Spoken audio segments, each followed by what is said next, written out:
सोनाली और आप देखना शुरू कर चुके हैं the matinee show. Matinee show में हमारे आज के सेगमेंट का नाम है कहाँ गए ये लोग। इसमें हम चर्चा करते हैं उन लोगों की जो एक समय में भारी चर्चा का विषय हुआ करते थे। आज हम जिस एक्टर की बात करने वाले हैं उनका नाम है राज किरण। राज किरण ने 70-80 के दशक में 100 से ज्यादा फिल्मों में काम किया। जब काम मिलना बंद हुआ तो वो डिप्रेशन में चले गए थे। नौबत ये आ गई थी कि न्यूयॉर्क में टैक्सी चलाकर गुजारा करना पड़ा था। मगर एक दिन अचानक राज किरण गायब हो गए। अगले 10 साल तक किसी को ये पता नहीं चला कि वो जिंदा भी हैं या नहीं। फिर एक दिन अचानक ऋषि कपूर ने उन्हें ढूंढ निकाला। आइए आपको राज किरण की लुक्का छुपी से भरी इस पूरी कहानी के बारे में बताते हैं विस्तार से।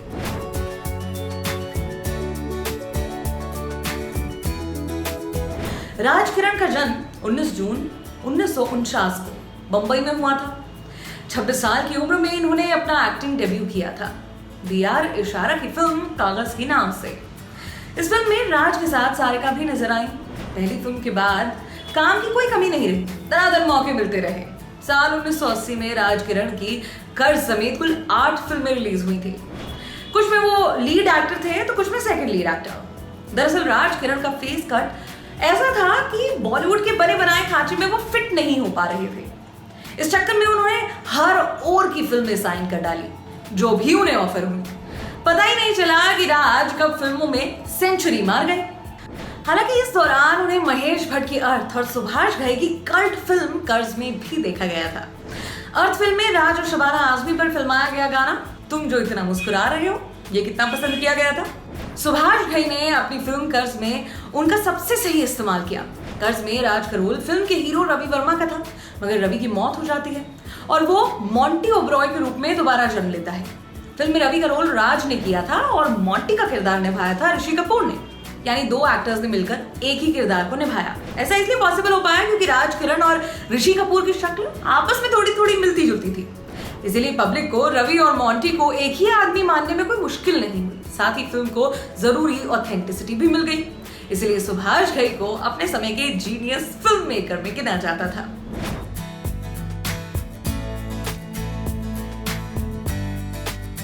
राज किरण ने अपने करियर में काम तो खूब किया, मगर उनकी फिल्मोग्राफी में क्वालिटी काम की भारी कमी देखी गई थी। उन्होंने लगातार एक जैसे किरदार निभाए। उन किरदारों के लुक्स भी कमोबेश एक ही जैसे हुआ करते थे। राज किरण के रोल हमेशा पॉजिटिव हुआ करते थे। कुछ फिल्मों में उनका कैरेक्टर नेगेटिव भी था, मगर फिल्म के क्लाइमैक्स में पता चलता था कि उस किरदार को किसी मजबूरी के कारण विलन वाली हरकत करनी पड़ी।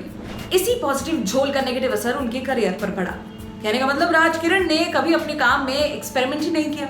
इसलिए जब 90 के दशक में सिनेमा बदलने लगा, नए लोग आने लगे तो राज को काम मिलना कम हो गया। इस चीज ने उन्हें मानसिक रूप से परेशान करना शुरू कर दिया। वो डिप्रेशन में चले गए। काम की कमी की वजह से पारिवारिक कलह शुरू हो गया। परिवार टूट गया। पत्नी रूपा बिटिया ऋषिका को लेकर अलग रहने लगी। इस चीज का उन पर गहरा प्रभाव पड़ा था, मगर फिर भी वो अपने काम पर फोकस करने में लगे हुए थे। 1996 में राज को दिलीप कुमार के डायरेक्शन में बन रही फिल्म कलिंगा में कास्ट किया गया। मानसिक परेशानियों से घिरे राज ने ये फिल्म बीच में ही छोड़ दी। ये उनके करियर की आखिरी फिल्म साबित हुई।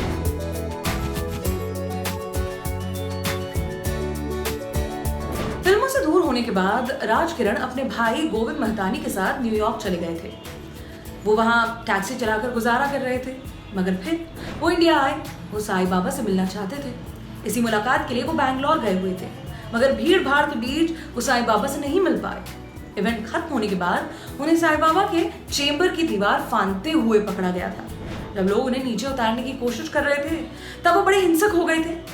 मीडिया ने खबर छाप दी कि राज किरण साईं बाबा के चेंबर में घुसकर उन्हें मारना चाहते थे। इस घटना के बाद उन्हें लोकल पुलिस ने जेल में बंद कर दिया था। इस सब के बीच उनकी मानसिक स्थिति बिल्कुल खराब हो चुकी थी। उन्हें मुंबई लाकर भाईखला के मसीना मेंटल हॉस्पिटल में भर्ती कराया गया था। अस्पताल में महेश भट्ट, शबाना आजमी समेत कई एक्टर्स उनसे मिलने पहुंचे थे। महेश भट्ट अपने एक इंटरव्यू में इस मुलाकात का जिक्र भी करते बताते हैं कि फिल्म अर्थ की शूटिंग के दौरान उन दोनों की अच्छी दोस्ती हो गई थी, क्योंकि राज किरण बड़े खुश मिजाज टाइप के इंसान थे, साथ ही बढ़िया एक्टर भी थे। राज किरण ने जब अपनी फियाट खरीदी तब उसे दिखाने महेश भट्ट के घर आए थे। साथ में उन्होंने ये भी बताया कि अब उनका करियर बढ़िया चल रहा है। मगर जब महेश उनसे मिलने पहुंचे तो वो हैरान रह गए। पुराना राज किरण कहीं गायब हो गया था। भाई कला के उस अस्पताल में उदास आंखों वाला एक आदमी था जिसने परिस्थितियों से हार मान ली थी। महेश भट्ट बताते हैं कि मेंटल असाइलम से निकलने के बाद राज ने उन्हें फोन भी किया था। वो फिल्मों में काम करना चाहते थे। बकौल महेश उन्होंने कोशिश की, मगर इंडस्ट्री में एक बार किसी व्यक्ति के हिंसक या मानसिक रूप से बीमार होने की खबर फैल जाए तो उसे कोई भी काम नहीं देना चाहता है। राज किरण को इंडस्ट्री से कोई भी सहारा नहीं मिला था।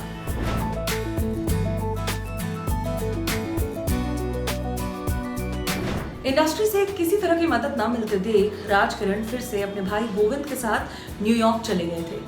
इसके बाद अगले 10 सालों तक राज किरण के बारे में कोई भी खबर ही नहीं मिली। लोगों को ये भी पता नहीं था कि राज किरण जिंदा भी हैं या नहीं। ऐसे में फिल्म इंडस्ट्री से उनके कुछ दोस्तों ने राज किरण को ढूंढना शुरू किया। एक्ट्रेस दीप्ति नवल ने उन्हें ढूंढने के लिए एक फेसबुक पोस्ट लिखा।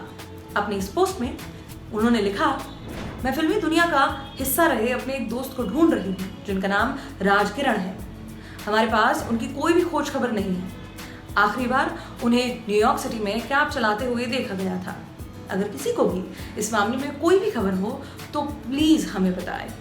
प्रकाश झा के करियर की पहली फिल्म थी हिप हिप हुर्रे, जिसमें दीप्ति नवल ने राज किरण के साथ काम किया था। पहले इस फिल्म में अनिल कपूर काम करने वाले थे, मगर पैसों की वजह से उन्होंने ये फिल्म छोड़ दी थी। इसके बाद हिप हिप हुर्रे में राज किरण को कास्ट कर लिया गया। तभी से दीप्ति और राज किरण अच्छे दोस्त थे। 2011 में ऋषि कपूर अमेरिका गए हुए थे। वहां जाने पर उन्हें राज किरण की याद आई, क्योंकि दोनों ने फिल्म कर्ज में साथ काम किया था। ऋषि चाहते थे कि राज को ढूंढ कर निकाला जाए और उन्हें वापस फिल्मों में लेकर आया जाए। ऋषि कपूर को पता था कि राज के भाई गोविंद न्यूयॉर्क में ही रहते हैं, तो उन्होंने गोविंद को फोन लगाया और राज के बारे में पूछा। इससे उन्हें जो पता चला वो जानकर ऋषि कपूर सुनने रह गए थे, सन्नाटे में चले गए थे। ऋषि ने अपने एक इंटरव्यू में बताया था, जब गोविंद ने मुझे बताया कि राज जिंदा है तब मेरी सांस में सांस आ गई थी। मुझे ये भी पता चला कि राज अटलांटा सिटी के मेंटल हॉस्पिटल में भर्ती हैं, जहां उनका इलाज चल रहा है। वो उसी संस्था में काम करके अपने इलाज का खर्च भी उठा रहे हैं। जो शख्स एक दौर में स्टार हुआ करता था, उसे ऐसी हालत में देखना बहुत दिल दुखा देने वाला है।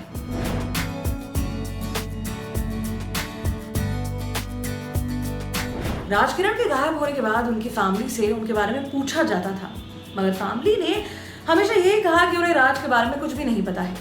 मीडिया को कुछ सनसनीखेज नहीं मिल पा रहा था, तो एक दिन मीडिया कर्मी ऑफिसर बनके उनके घर में घुस गए थे। उन सब ने स्पाई कैमरा ऑन कर रखे थे। वेशभूषा देखकर राज की बिटिया ऋषिका को शक नहीं हुआ। सवाल जवाब और घर के तमाम हिस्सों में घूमने के बाद वो मीडिया कर्मी उनके घर से निकल गए। जब अपने घर का फुटेज लोकल न्यूज चैनल पर चलते देखा तब ऋषिका को रियलाइज हुआ कि वो लोग मीडिया से थे। ऋषिका ने मीडिया की हरकत पर नाराजगी भी जताई थी। उन्होंने कहा कि ये उनकी प्राइवेसी का हनन किया गया है। राज की फैमिली से अलगाव से जुड़ा एक और वर्जन मीडिया में चलता है कि राज की मानसिक स्थिति खराब थी। उन्हें बहुत मूड स्विंग्स होते थे जो उनका परिवार हैंडल नहीं कर पा रहा था। भाइयों ने इस वक्त राज किरण पर ध्यान नहीं दिया। राज की बीमारी का इलाज काफी ज्यादा खर्चीला था, इसलिए फैमिली के किसी भी सदस्य ने जहमत नहीं उठाई थी। उसी दौरान पत्नी रूपा अपनी बिटिया ऋषिका को लेकर राज से अलग हो गई थी।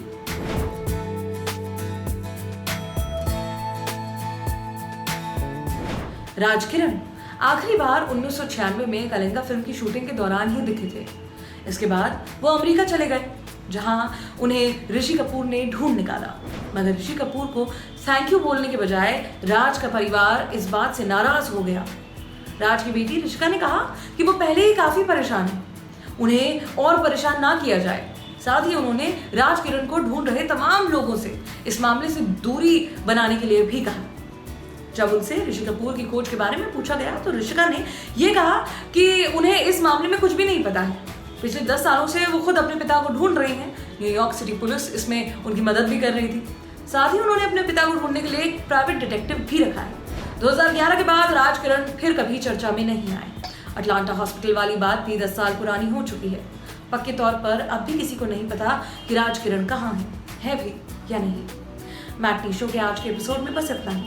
कल फिर मुलाकात होगी, तब तक के लिए बने रहिए हमारे साथ और देखते रहें दी लंदन टॉक। मैटनी शो आपके लिए लिखा है हमारे साथी श्वेतांक ने। मैं हूं सोनाली, शुक्रिया।